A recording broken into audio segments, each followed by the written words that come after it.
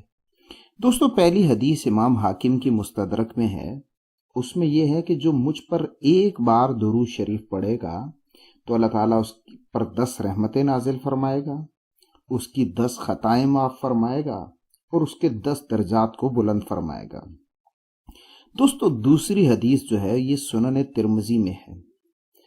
اس میں یہ ہے کہ قیامت کے دن میرے زیادہ قریب وہ شخص ہوگا جو مجھ پر سب سے زیادہ درود پڑے گا۔ اگر آپ چاہتے ہیں کہ قیامت میں رسول اللہ صلی اللہ علیہ وسلم کا آپ کو قرب نصیب ہو تو آپ درود شریف کی کثرت کریں۔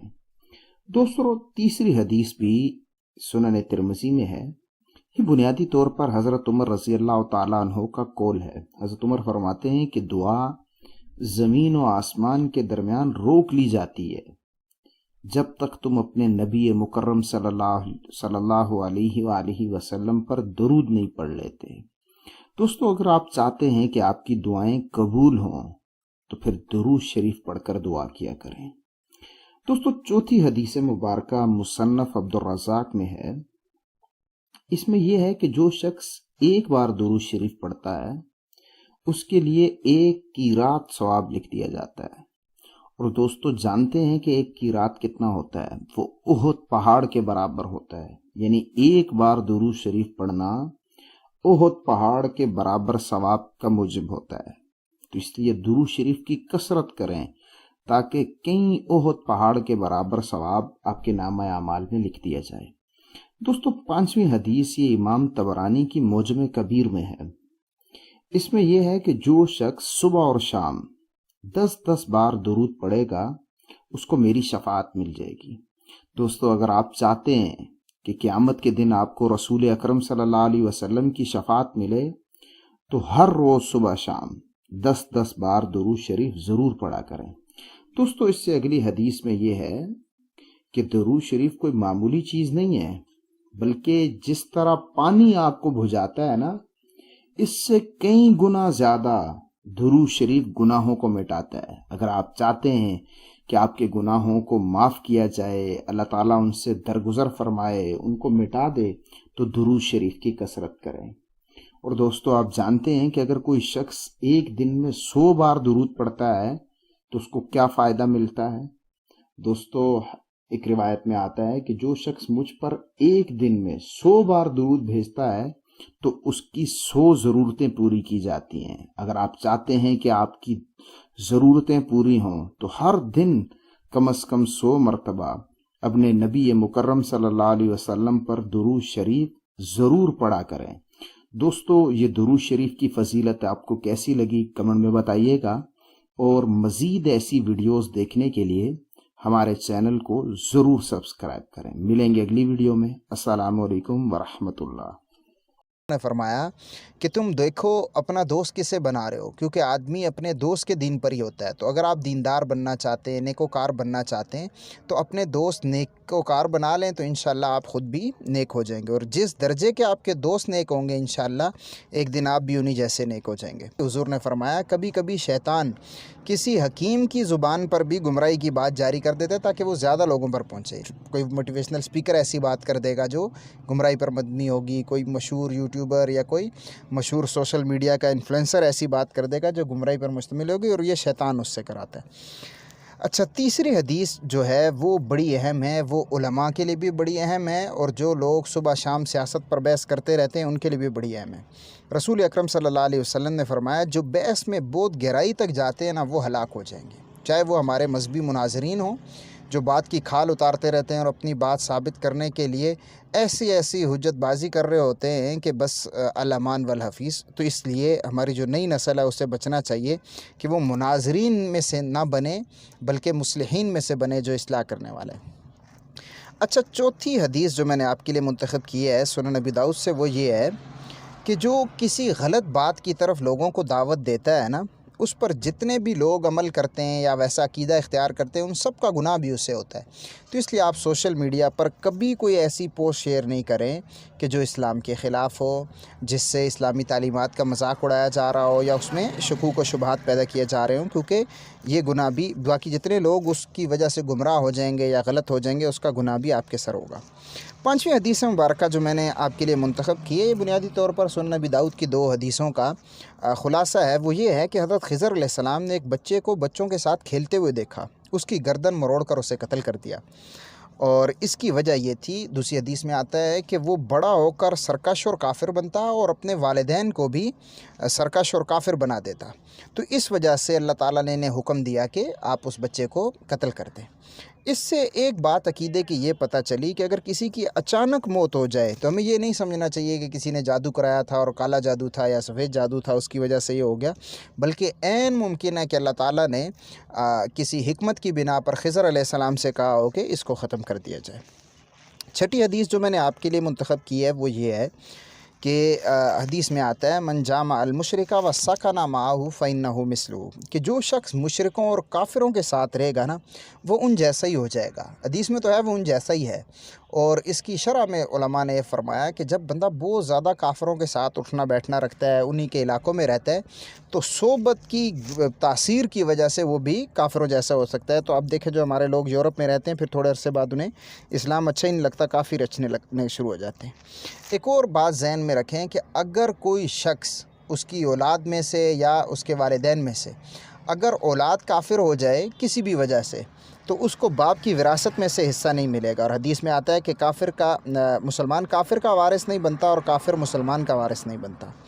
8ویں حدیث مبارکہ جو آپ کے لیے منتخب کی ہے وہ یہ ہے کہ شیطان انسان کے جسم میں خون کی طرح چلتا ہے، جیسے ہمارے جسم میں خون گردش کرتا ہے نا ویسے ہی شیطان بھی ہمارے جسم میں گردش کر سکتا ہے۔ تو آپ کو جو اندر سے خیالات آتے ہیں نا ہو سکتا ہے کبھی کبھی وہ شیطان کی طرف سے بھی ہوں۔ 9ویں حدیث مبارکہ جو میں نے آپ کے لیے سنن نبی داؤد سے منتخب کی وہ یہ ہے کہ حضور نے فرمایا یہود کی مخالفت کرو۔ آج تو ہم ان کی پیروی کرتے چلے جا رہے ہیں، حالانکہ حضور کی طرف سے حکم تھا کہ ان کی ہم مخالفت کریں۔